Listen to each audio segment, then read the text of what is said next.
পাবার পরে মনো সামাজিক কাউন্সিলর কাউন্সিলিং করেন। রাহেলা মনোযোগ দিয়ে করিল গ্রহণ, কাউন্সিলিং পাবার পরে শান্ত হলো মন। আস্তে আস্তে রাহেলা স্বাভাবিক হয়ে যায়, কেসওয়ার্কার পরিবারের সকলকে বোঝায়। রাহেলা দোষী নয়, দোষী পাচারকারী যারা, চাইলে আইনের আশ্রয় নিতে পারেন তারা। এ বিষয় প্রকল্প থেকে সহায়তা করে, পিতা মাতা রাজি হলো সকল জানার পরে। পাচারকারীর বিরুদ্ধে মামলা করে দিল, মানব পাচার দমন ট্রাইব্যুনালের রুজু হলো। প্রিয় দর্শক মন্ডলী, আপনারা কিন্তু আমার গানটা মনোযোগ দিয়ে শুনছেন, বোঝাই যায়। কিন্তু এই পাশে দেখছেন না ঢুলি ভাই, এ কিছু শোনে না, শুধু ঢোল বাজায় আর ঢোল বাজায়।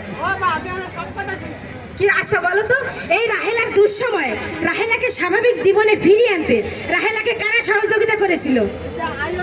হ্যাঁ, একদম ঠিক। আচ্ছা তুমি মন দিয়ে শুনছো, বোঝা গেল। আচ্ছা ঢুলি ভাই যিনি একটা তালি হয়ে যাক। হ্যাঁ, স্কুল শিক্ষিকা মমতা এবং IOM এর একজন কেস ওয়ার্কার রাহেলা এবং রাহেলার বাবা মাকে কাউন্সিলিং করে। তখন রাহেলার বাবা মা বুঝতে পারে এখানে রাহেলার কোনো দোষ ছিল না, দোষী তো ওই পাচারকারী, যারা সহজ সরল মানুষদেরকে সরলতার সুযোগ নিয়ে বিদেশে পাচার করে দিচ্ছে। দোষী যদি মনে করতে হয় তাদেরকে মনে করতে হবে।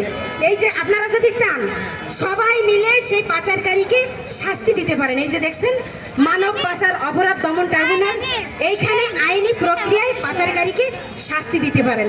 আর এরা পাচারকারী কিন্তু আমাদের সমাজে অহরহ আছে, কি আছে না?